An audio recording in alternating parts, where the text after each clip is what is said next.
오늘 우리가 읽은 본문은 1절부터 6절까지이지만 9장 전체의 내용을 함께 살펴보려고 합니다. 사사기 9장은 아비멜렉이라는 한 인물을 중심으로 펼쳐지는 사건들을 다루고 있습니다. 어떤 영화를 보면 그 영화의 장르나 담고 있는 메시지에 따라서 그 전체에 깔려 있는 나름의 분위기가 있습니다. 색감이나 또 배경음악, 구도 같은 것들을 활용해서 밝고 경쾌한 느낌을 주기도 하고요. 반대로 암울하고 또 비극적인 분위기를 연출하기도 합니다.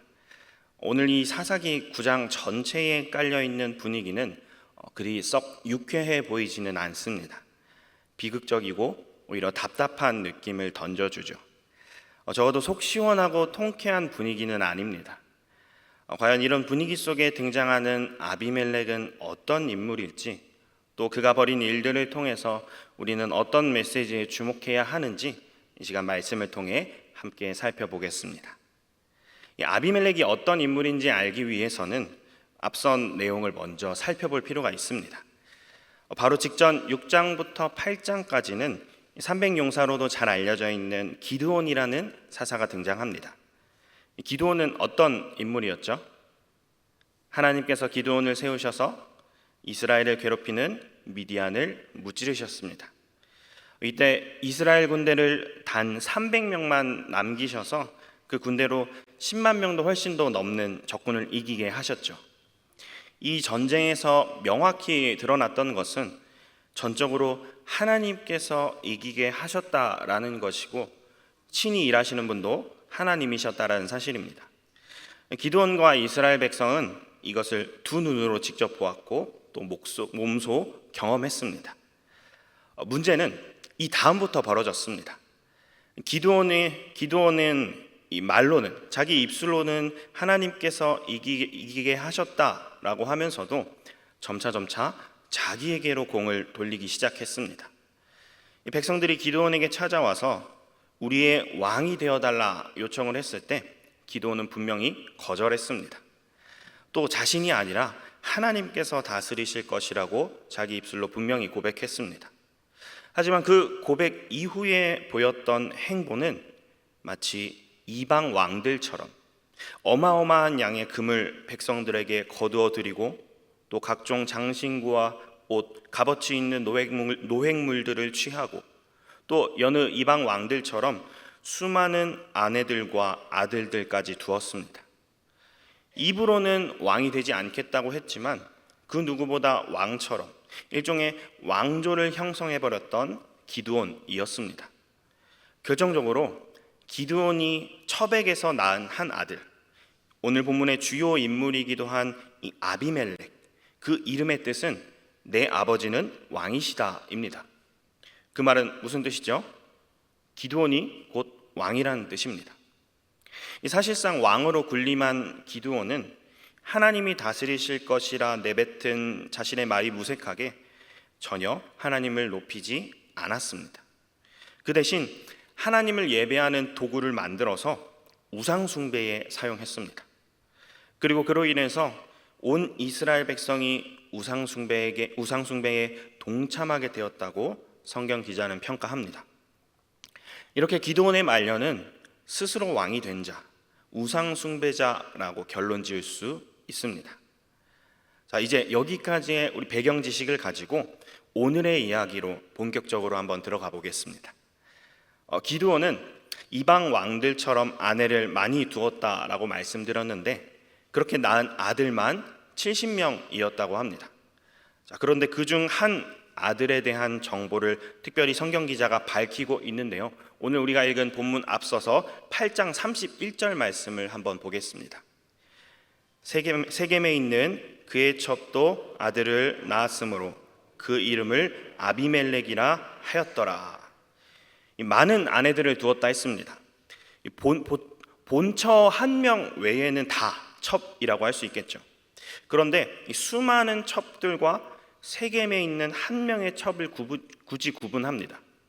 이 세겜이란 지역의 주민들은 가나안 이방 민족과 되게 밀접했던 사람들입니다. 실제로 이들은 가나안 사람들이었거나 혹은 영적으로 가난화되었던 사람들이었습니다. 따라서 이 세겜에 따로 떨어져 있다라는 이 첩은 가난한 사람이거나 혹은 가난화된 사람이라고 볼 수 있습니다. 그러니까 기드온은 여러 여자를 아내로 두었을 뿐만 아니라 하나님께서 금지하셨던 이방 여자까지 아내로 맞이했을 가능성이 높습니다. 금지하셨던 이유가, 이방 여인과의 혼인을 금지하셨던 이유가 단순한 혈통 보존 이런 것이 아니었죠. 바로 신앙의 순수성 때문이었습니다. 이방 여자와 결혼하면 그 여자가 믿던 이방 종교까지 들어올 테니까, 그래서 이 첩이 실제로 가난한 사람이었든 혹은 가난화된 이스라엘 사람이었든지 큰 차이는 없습니다. 그래서 편의상 이방 여인으로 지칭을 하겠습니다. 바로 이 이방 민족 첩에게서 나온 아들이 오늘 9장의 주요 인물인 아비멜렉입니다. 정리하면 기드온과 가나안 이방 여인 사이에 나온 아들이 아비멜렉이다. 이 아비멜렉은 태생부터 이방 민족의 종교와 문화에 가까운 자였습니다. 서두에서 이 아비멜렉의 이름의 뜻이 무엇이라고 말씀드렸었죠? 내 아버지는 왕이시다. 이 아버지 기드온은 자기 말로는, 입술로는 나 왕 안 하겠다라고 했지만 사실 왕이 되고 싶은 욕망이 있었습니다. 실제로도 왕 같은 통치자로 군림했고 자기 아들의 이름에 그 욕망이 고스란히 나타났습니다. 그리고 그 욕망은 그 아들 아비멜렉에게도 고스란히 전해집니다. 이 기드온과 기드온의 가문은 마치 한 나라의 왕조처럼 자리 잡았어요. 그리고 9장의 배경에서 기드온은 이제 나이가 들어서 이미 죽었고 아비멜렉은 그 죽은 왕의 서자 정도 되는 위치에 있습니다. 이 마찬가지로 왕이 되고 싶었던 아비멜렉, 그렇다면 우선 왕이 되려면 무엇부터 해야 할까요? 이 첩의 자식인 아비멜렉이 왕이 되려면 일단 자기를 지지해주는 세력이 있어야 합니다. 그 세력을 그럼 어떻게 모았을까요? 우선 가나안 이방 민족인 어머니가 있는 곳 세겜 땅으로 가서 그곳에서 이 어머니의 형제와 외조부의 집에 온 가족, 외가 쪽 사람들입니다. 이 외가 사람들에게 아비멜렉이 찾아가서 이렇게 이야기합니다. 사사기 9장 2절 말씀입니다. 청하노니 너희는 세겜의 모든 사람들의 귀에 말하라. 여룻바알의 아들 70명이 다 너희를 다스림과 한 사람이 너희를 다스림이 어느 것이 너희에게 나으냐. 또 나는 너희와 고륙임을 기억하라 하니. 이 당시의 세겜은 기드온의 70명 아들의 통치하에 있었습니다. 세겜 사람들아, 너희가 생각했을 때 이 정신없게 70명이 한꺼번에 너희를 다스리는 게 낫겠냐, 혹은 한 명이 제대로 다스리는 게 낫겠느냐. 그리고 한마디를 덧붙입니다. 또 나는 너희와 고륙임을 기억하라 하니. 나는 너희와 같은 피 흐르는 혈연 관계다. 세겜 사람들아, 너희와 피 한 방울 안 섞인 70명, 그리고 너희와 같은 피 흐르는 나 아비멜렉, 둘 중에 누가 다스리는 게 좋으냐, 이렇게 이야기를 한 겁니다. 이에 세겜 사람들이 응답합니다. 그래, 그는 우리 형제야. 이 혈연 관계를 기초로 왕이 되고 싶은 아비멜렉의 세력이 모였습니다. 이 세력을 모은 아비멜렉은 이제 본격적으로 왕이 되기 위한 작전에 돌입합니다. 아직 현재로서는 다른 70명의 아들들이 통치권을 쥐고 있는 상황입니다. 신분상 아비멜렉은 이방 첩의 자식, 서자입니다. 그렇다면 자기보다 적통성 있는 다른 형제들을 몰아내야 왕이 될 수가 있겠죠. 이 일을 위해서 아비멜렉은 은 70을 주고 이 4절의 표현에 따르면 방탕하고 경박한 사람들을 고용합니다. 쉽게 풀면 돈만 주면 뭐든지 다 하는 사람들을 고용한 겁니다. 일종의 용병을 고용한 거죠. 자, 그런데 이들을 고용한 돈의 출처가 바알브릿이라는 바알 신을 섬기는 신전에서 나온 돈이었습니다. 이 아비멜렉의 세력은 혈연 관계뿐 아니라 바알 종교라는 이 정체성으로도 모이게 된 것입니다. 그리고 이 우상 숭배로부터 나온 돈으로 아비멜렉은 사람들을 사서 살인 교사를 합니다. 9장 5절 말씀입니다. 오브라에 있는 그의 아버지의 집으로 가서 여룻바알의 아들 곧 자기 형제 70명을 한 바위 위에서 죽였으되 다만 여룻바알의 막내 아들 요담은 스스로 숨었으므로 남으니라. 요담이라는 이 기드온의 막내 아들 빼고는 다 죽여버립니다. 6절 말씀 바로 보겠습니다. 세겜의 모든 사람과 밀로 모든 족속이 모여서 세겜에 있는 상수리 나무 기둥 곁에서 아비멜렉을 왕으로 삼으니라. 이 아비멜렉과 가까운 이방 민족들이 함께 모여서 세겜에 있는 상수리 나무 기둥 곁, 곧 이방 신을 경배하는 장소에서 아비멜렉을 왕으로 삼았습니다. 이 기드온의 서자이자 또 이방 민족 첩의 자식인 아비멜렉은 자신의 혈연 관계와 또 어머니 민족이 믿던 이방 종교를 기반으로 지지 세력을 모았습니다. 그리고 용병들을 고용해서 경쟁자인 이복 형제들 70명의 형제들을 한 명만 놓치고 다 죽여버렸습니다. 그리고 자기가 모은 이 지지 세력들에게 왕으로 추대됩니다. 이 기드온이 자기 아들의 이름을 통해 내비쳤던 왕에 대한 욕망을 그 아들 아비멜렉이 고스란히 가져갔고 정말 왕이 되었습니다. 이 어떤 집단이든지 리더십을 갖게 되는 과정에서 강제성과 폭력성이 더해지면 누군가는 반드시 반기를 들게 돼 있습니다. 어떤 이는 똑같이 폭력으로 대항하고 또 어떤 이는 말이나 글로써 대항하기도 하죠. 이 아비멜렉의 집권 소식에 한 사람이 목소리를 내는데 바로 아까 전에 살아남았던 기드온의 막내 아들 요담이었습니다. 이 요담이 아비멜렉을 왕으로 삼은 이 세겜 사람들을 향해서 지금부터 어떤 우화적인 이야기를 하나 들려줍니다. 우화가 무엇이죠? 우화? 어떤 동물이나 식물 혹은 사물을 주인공으로 해서 교훈이나 풍자적인 메시지를 담은 이야기입니다. 우리 또 자녀들에게, 우리 어린아이들 손주분들에게 또 많이 읽혀주시고 하시죠. 네. 그런 교훈이나 풍자의 메시지를 들려주는 이야기인데 요담이 들려주는 이야기의 주인공은 나무들입니다. 자, 지금부터 그 이야기를 들려드리겠습니다. 어떤 한 동네에 나무들이 모여 살고 있습니다. 잣나무, 향나무, 아카시아 나무 등등 여러 종류의 나무들이 살고 있었겠죠. 자, 누구는 꽃을 피우기도 하고 또 누구는 열매를 맺고 또 누구는 좋은 향기를 내면서 저마다의 모습으로 살고 있었습니다. 자, 그런데 어느 날 이 나무들이 생각하기에 우리들을 다스려줄 왕이 필요하지 않겠나 이런 싶은 생각이 들었습니다. 그래서 나무들이 모여서 우리를 잘 이끌어줄 왕이 될 만한 나무가 누가 있나 쫙 리스트를 한번 뽑아봤습니다. 자, 그렇게 추려서 좀 괜찮겠다 싶은 나무 며칠 추렸고 그렇게 차례로 1순위부터 왕이 되어달라 요청하기 위해서 찾아갑니다. 자, 제일 먼저 나무들이 감람나무한테 찾아갑니다.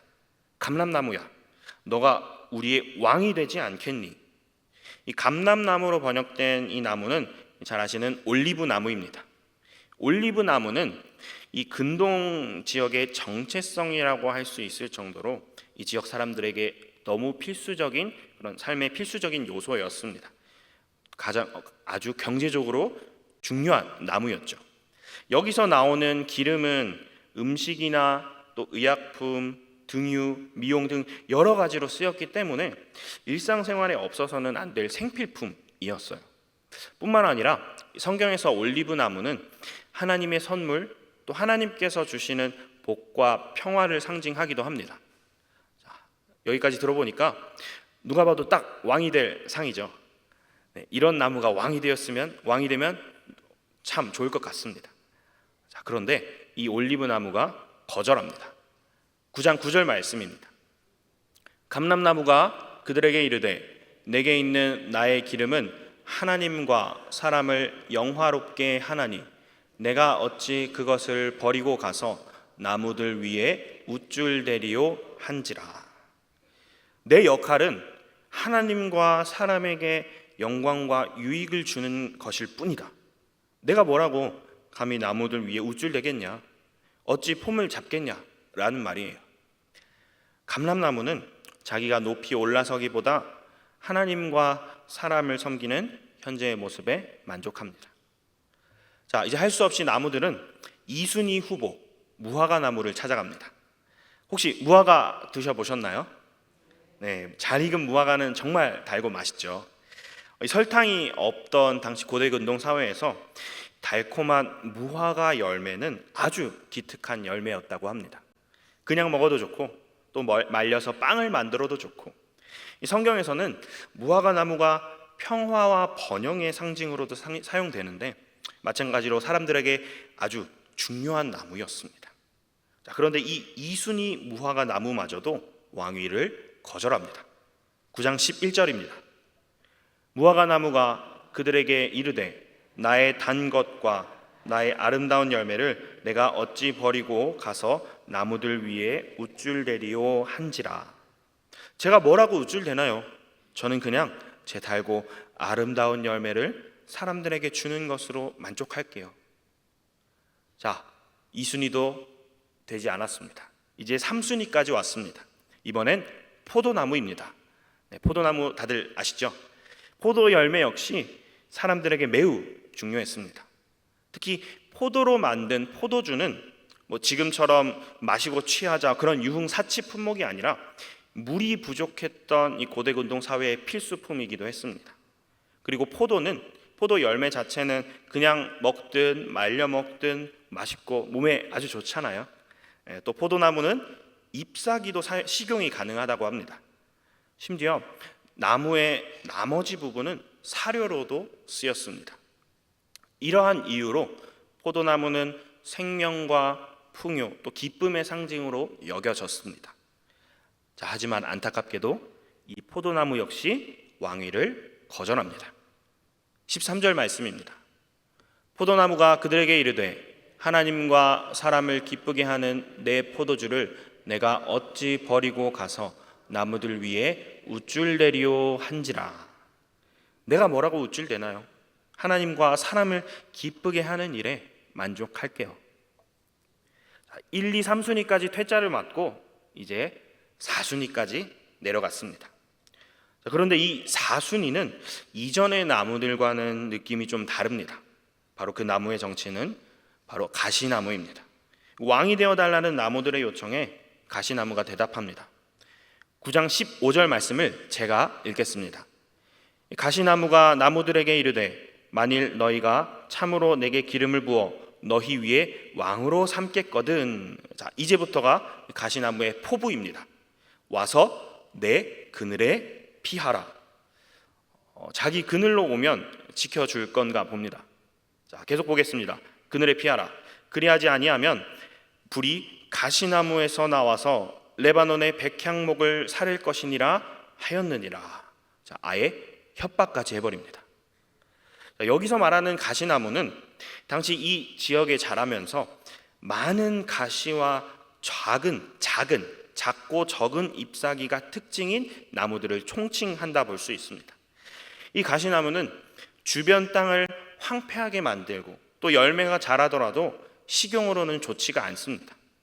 더군다나 이 가시가 많다 보니까 주변을 지나다니는 동물들에게 상처를 입히기도 했고요. 또 그래서 이 나무는 땔감이나 막대기 정도로 사용되는 게 전부였습니다. 그리고 잎사귀도 작거나 수가 적어서 제대로 된 그늘을 만들어주지 못합니다. 자, 그런데 그런 가시나무가 무슨 말을 하고 있죠? 와서 내 그늘에 피하라. 말만 번지르르한 허언입니다. 심지어 자기를 왕으로서 자기 그늘로 들어오지 않으면 레바논 백향목을 불로 살라버리겠다라는 협박의 말도 합니다. 가시나무가 주로 땔감으로 많이 사용된다고 말씀드렸죠. 그만큼 불에 잘 타는 약한 나무입니다. 자, 그런데 그런 나무 주제에 레바논의 백향목, 아주 크고 아름답고 매우 단단한 나무입니다. 그런 튼튼한 나무를 자기가 불로 살라버리겠답니다. 그냥 말도 안 되는 허풍입니다. 진정한 자격도 자질도 안 되면서 자신이 무엇이라도 되느냐, 게다가 자기를 따르지 않으면 불사르겠다 협박까지 합니다. 진짜 불사리려다가 오히려 자기가 불타고 말 거예요. 살아남았던 기드온의 막내 아들 요담은 이 나무 우화를 통해서 아비멜렉이 바로 이 가시나무와 같은 존재임을 호소하고 있습니다. 9장 16절 말씀을 볼까요? 이제 너희가 아비멜렉을 세워 왕으로 삼았으니 너희가 행한 것이 과연 진실하고 의로우냐? 이것이 여룻바알과 그의 집을 선대함이냐? 이것이 그의 손이 행한 대로 그에게 보답함이냐? 17절 우리 아버지가 전에 죽음을 무릅쓰고 너희를 위하여 싸워 미디안의 손에서 너희를 건져냈거늘. 이 세겜이라는 곳은 원래 가나안 지역이었지만 이곳 사람들은 이스라엘 사람들과 특별한 관계를 맺어 왔었습니다. 이곳은 여호수아 때에 이스라엘이 하나님 앞에 언약 체결식을 거행했던 곳이기도 합니다. 특히나 앞서 기드온이 미디안 대적과 싸울 때에 세겜 사람들 역시 이스라엘의 편에서 기드온의 보호와 승리를 함께 누렸던 것으로 보입니다. 한마디로 기드온의 집안에 은혜를 입은 사람들입니다. 그런데 그런 사람들이 그 집안 아들, 기드온의 집안 아들 70명을 몰아내고 혈연 관계라는 이유로 아비멜렉을 왕으로 세운 것이 과연 옳은 것이냐? 너희가 입은 은혜에 합당한 것이냐? 우리 아버지의 집에 대한 반역이 아니냐? 호소하고 있는 겁니다. 그리고 끝으로 요담은 이러한 저주의 말로 호소를 마무리합니다. 9장 20절 말씀을 제가 읽겠습니다. 그렇지 아니하면 아비멜렉에게서 불이 나와서 세겜 사람들과 밀로의 집을 살릴 것이요 세겜 사람들과 밀로의 집에서도 불이 나와 아비멜렉을 살릴 것이니라 하고, 이후 이어지는 9장 하반부의 내용을 보면 아비멜렉과 세겜 사람들은 서로에게 칼을 겨누고 아비멜렉은 죽임을 결국 당합니다. 그리고 9장의 마지막 부분은 아비멜렉이 행한 악행과 또 세겜 사람들의 모든 악행을 하나님이 그들의 머리에 갚으셨다라고 성경 기자는 결론 짓습니다. 오늘 살펴본 이 이야기 속에서 우리는 왕권을 쥐고 싶었던 한 인물의 야망을 보았습니다. 그런데 이것을 그저 한 개인의 단순한 권력 요구로만 치부하기에는 부족한 것이 있습니다. 이 아비멜렉이라는 인물이 등장하게 된 데에는 승리와 명예가 주어지니까 점점 왕이 되어갔던 기드온의 영향이 있습니다. 이 아비멜렉이 비록 첩의 자식이지만 대권에 도전할 수 있었던 것은 자기 아버지가 왕노릇했기 때문이죠. 그렇게 자기 아버지를 따라서 아비멜렉도 왕이 되려 했습니다. 그런데 기드온이 아비멜렉에게 물려준 것은 이뿐만이 아닙니다. 기드온은 온 이스라엘을 우상숭배로 이끌었었습니다. 그 영향으로 이미 이스라엘은 바알을 섬기는 신앙으로 돌아서 있었고 아비멜렉이 왕이 되기 위한 정치 자금을 얻은 곳도 바로 그 바알 신을 섬기는 신전이었습니다. 과거에 하나님과 언약 체결식을 거행했던 곳에는 이제 바알 브릿 신전, 이 브릿은 언약이란 말인데 바알과 언약을 맺은 신전이 자리하게 되었습니다. 아비멜렉과 그를 추종했던 이 세겜 사람들은 여호와 신앙이 아닌 바알 신앙에 서 있었고 또 이미 여호와의 전쟁, 여호와 하나님의 통치라는 개념은 온데간데 없이 사라져 있었습니다. 그 결말은 결국 하나님의 심판이었고 아비멜렉이든 그에게 동조했던 세겜 사람들이든 그 누구도 진정한 왕권을 얻지는 못했습니다. 오늘 우리가 읽은 이 사사기라는 책의 1장부터 마지막 21장까지 총 12명의 사사들과 또 그들을 중심으로 펼쳐지는 이야기들이 등장합니다. 그런데 이 이야기들 속에서 줄곧 변하지 않고 일관되게 유지되는 전제가 있습니다. 그것은 바로 진정한 사사, 통치자, 왕은 오직 여호와 하나님 한 분뿐이시다. 사사기에는 또한 계속 반복되는 패턴이 등장합니다. 이스라엘이 행악하고 범죄하고 또 그 벌로 이방에게 넘겨지고 또 그로 인해 고통으로 부르짖고 그것을 들으신 여호와께서 다시 구원하시고, 이 패턴이 계속 반복됩니다. 이스라엘이 계속 악을 저지르고 잘못된 길로 들어섰던 것은 바로 그 변하지 않고 줄곧 이어지는 전제, 여호와 하나님만이 유일한 통치자라는 사실을 망각했기 때문입니다. 하나님만이 유일한 통치자이시며 또 참된 왕이라는 사실을 기억하느냐 잊어버리냐는 그 인생의 결말을 뒤바꿀 수 있습니다. 이 아비멜렉에게는 하나님께서 왕이라는 개념이 전혀 없었습니다. 언뜻 보기엔 오히려 자기 아버지 기드온이 왕이었어요. 비록 첩의 자식이긴 하지만 자기는 왕의 아들이니까, 같은 왕의 아들들은 이 이복 형제들만 없으면 자기가 왕이라고 생각했던 거예요. 사랑하는 성도 여러분, 혹시 여러분은 여러분의 인생에서 여호와 하나님을 진정한 왕으로 인정하고 계십니까? 아니면 그 사실을 잊어버린 채 살아가고 있지는 않으십니까? 이 사실을 만약에 우리가 잊어버린다면 아비멜렉처럼 내가 내 인생의 주인이 되기 위해서 형제들을 무자비하게 죽여버리는, 물불 가리지 않는 사람이 될 수 있습니다. 사실 우리 모두는 하나님 앞에 섰을 때 가시나무와 같이 아무것도 아닌 존재들입니다. 다만 우리가 여기에 있는 것은 오직 은혜를 입었기 때문인 줄 믿습니다. 우리 시편 말씀을 함께 읽어보도록 하겠습니다. 여호와는 너를 지키시는 이시라. 여호와께서 내 오른쪽에서 내 그늘이 되시나니. 아멘. 참으로 지키시는 분이시며 또 믿을 만한 그늘이 되시는 분은 오직 여호와 하나님 뿐이신 줄 믿습니다. 여러분은 누구를 왕으로 인정하시겠습니까? 스스로 높아지시겠습니까? 세겜 사람들처럼 헛된 힘에 동조하시겠습니까? 아니면 그렇지 않고 하나님의 통치를 겸허히 받아들이시겠습니까? 내가 무엇이라고 가시나무처럼 아비멜렉처럼 우쭐대는 것이 아니라 오직 여호와 하나님만을 우리 인생의 통치자, 주권자, 주인 되심을 인정하며 살아가는 저와 여러분 되시기를 간절히 소망합니다.